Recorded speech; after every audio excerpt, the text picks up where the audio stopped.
He joked about her tail in the market. Now her clan demands a wedding or his head. The twin suns of Arvid Prime blaze high over the merchant district, their overlapping rays painting the stalls in golden and violet light. Aromas of sizzling spice meats mingle with the pungent sweetness of starfruit and the metallic tang of alien alloys on display. It was a grand market day, when traders from across the sectors gathered to barter, brag, and swindle. For Darius Holt, it was supposed to be just another stop. The Earthborn explorer had wandered through dozens of alien bazaars, from the crystal docks of Ain-Thera to the lava brothels of Veros 9. But nothing had prepared him for Arvid Prime's capital, Trelkar, with its kaleidoscope of cultures. Darius had a habit, a flaw, some would say, of speaking before thinking. He wasn't cruel, but sarcasm was practically stitched into his DNA. Back on Earth, it got him laughs at pubs. Out here, among species with centuries-old honor codes, it was a liability. That liability would soon cost him more than he ever imagined. The encounter. He was examining a rack of shimmering fabrics when he noticed her. The woman moved gracefully between stalls, her dark, iridescent scales catching the light like polished obsidian. Her eyes, slit-pupiled and amber gold, scanned the merchants with cool disdain. But it wasn't her beauty or her cold presence that caught Darius' attention. It was her tail. Long, sleek, powerful, and ending in a tuft of silver fur, it swayed behind her in practiced arcs. He could see the way people instinctively stepped aside when it flicked too near, as though the appendage had a personality of its own. And because Darius Holt was Darius Holt, his mouth worked faster than his brain. Careful, he called out with a grin. Someone might step on that leash of yours. The market stilled. Every sound, the haggling, the laughter, even the hissing of a grill, seemed to vanish.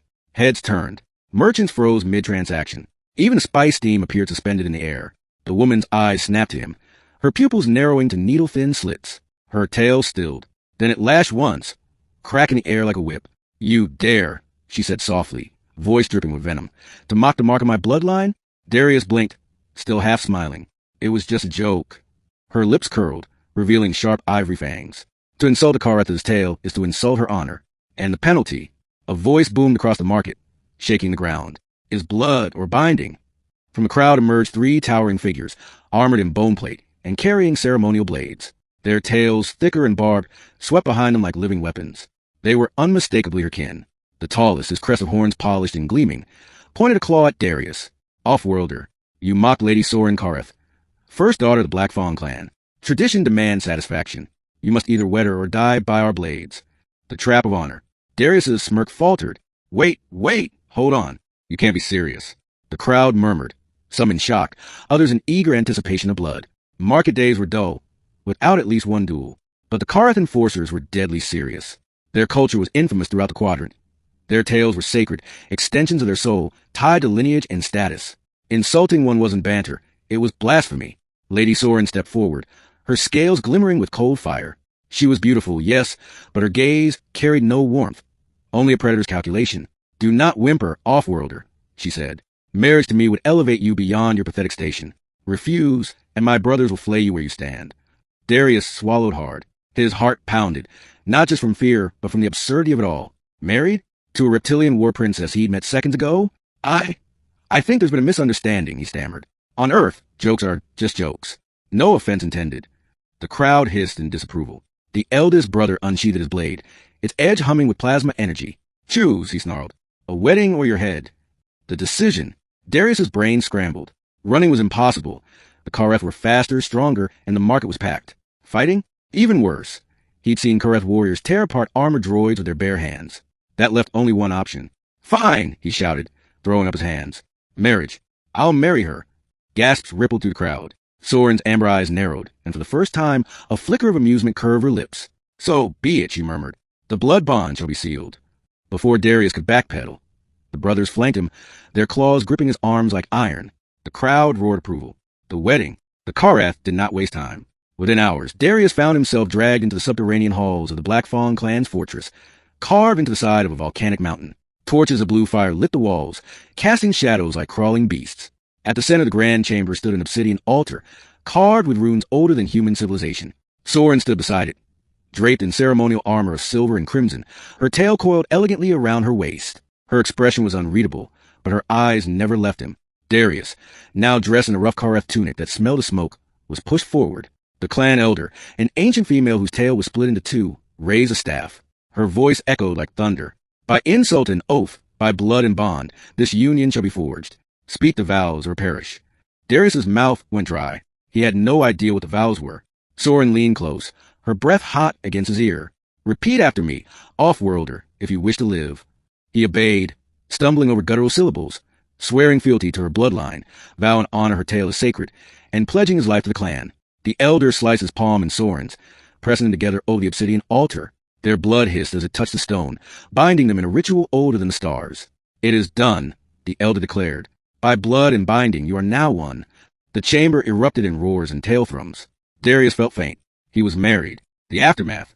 The days that followed were surreal. Soren treated him less like a husband and more like an acquisition. He was assigned chambers in the fortress, guarded at all times. Servants brought him food, rich spice meats that burned his throat and wines that numbed his lips. The clan warriors eyed him with suspicion, muttering that an off-worlder could never truly honor Kareth ways. But the strangest part was Soren herself. She was distant, yet watchful. She spoke to him rarely, but when she did, her words cut sharp, and though she mocked his clumsy attempts at their customs, there were moments when her tail brushed against his leg. Light, testing, almost curious. One night, after a particularly brutal Kareth feast where warriors recounted their kills, Darius confronted her. "Why didn't you just let them kill me?" he demanded. "Why marry me at all?" Soren studied him for a long moment. Then she smiled, a smile without fangs. "Because you made me laugh," she said simply. "No one has dared joke about my tale since I was a hatchling. You had the audacity to treat me as normal." Darius blinked. "So I'm your jester?" Her tail flicked, striking his chest with a soft thump. "No, you are my husband. And perhaps, in time, something more." Conflict in the clan. Not everyone was pleased. The Kareth Council argued that an off-worlder could never be worthy. Whispers of dishonor spread. Soren's brothers, who had demanded Darius's head, simmered with fury at being overruled by ritual law. One night, Darius overheard them plotting. "The bond is sealed," one growled, "but accidents happen. A hunt gone wrong. A duel conveniently fatal." Darius's blood ran cold. When he told Soren, she didn't flinch. "Of course they plot," she said. "But if you wish to live, you must prove yourself. The clan respects only strength and cunning. Tomorrow there is a trial. You will join it." Darius's jaw dropped. "Trial? What kind of trial?" Her smile was both terrifying and reassuring. "A hunt. Survive, and even my brothers will bow to you. Fail." She let the word hang, her tail coiling around his wrist. "And our marriage will be very short." The trial of beasts. The next dawn, Darius stood in the volcanic arena, armed with nothing but a bone spear and a shield carved from chitin. Around him, warriors roared chants, their tails beating the ground like war drums. Across the pit, the gates opened. From the shadows emerged a beast, towering, six-limbed, armored in molten hide. Its maw dripped acid, its eyes burning with primal rage. Darius nearly fainted. The creature charged. Instinct screamed at him to run, but Soren's voice echoed in his mind. Strength and cunning. At the last second, he dove aside, rolling under its claw. His shield melted where acid splashed it. The crowd jeered. Thinking fast, he hurled his spear at a weak point. The beast exposed gill like slits along its neck. The spear lodged deep, but the monster roared and kept coming. Scrambling, Darius grabbed a shard of volcanic glass from the ground, sharp as a razor. As the beast lunged again, he jammed it into the spear wound, twisting with all his strength.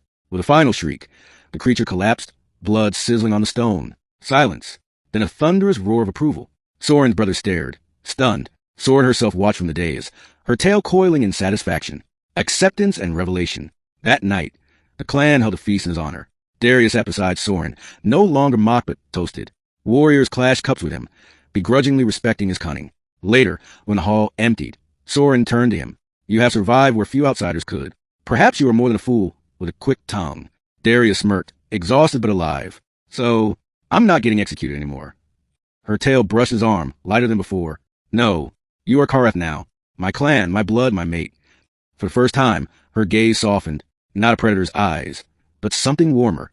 Darius realized with a jolt that beneath the scales and fangs, she was as trapped as he was, bound by tradition, forced into roles she hadn't chosen. And maybe, just maybe, they could make this strange union work. The ending. Months passed. Darius learned the ways of the Kareth, training with their warriors, hunting with their clans. He was no master, but he earned his place, not by strength alone, but by wit and stubborn resilience. Sora remained as fierce as ever, but now her smiles came easier, her laughter less guarded.